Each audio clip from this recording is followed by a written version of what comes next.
Ghulam Haider Hamidi was the mayor of one of the most dangerous cities in the world. He was assassinated by a suicide bomber with explosives concealed under his turban. Mr Hamidi was killed instantly in the attack at Kandahar City Hall. The mayor was killed in a suicide attack by the enemies of Islam and the enemies of Kandahar. The killing is the latest in a series of high-profile attacks in Kandahar.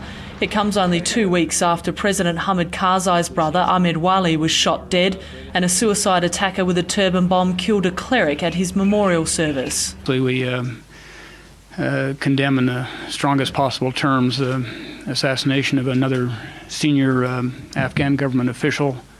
Our condolences are with his family and with the government and people of Afghanistan.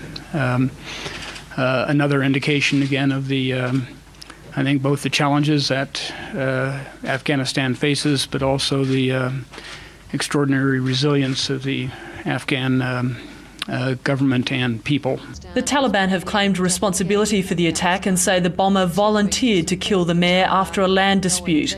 But the US ambassador says the assassination shouldn't be seen as a sign of strength for the insurgency. I would judge that the Taliban is now damaged to the point where they can no longer conduct large-scale operations.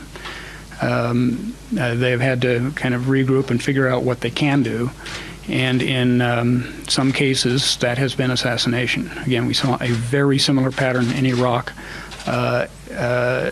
Clearly these are horrific attacks, but they can also be interpreted as a sign of significant organizational weakness on the part of the adversary. Ghulam Haider Hamidi was the father of 7 children.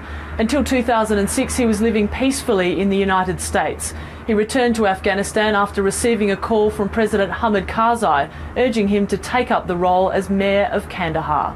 Now the Afghan government will be looking for a new candidate willing to accept the risks of the job. Sally Sara, ABC News, Kabul.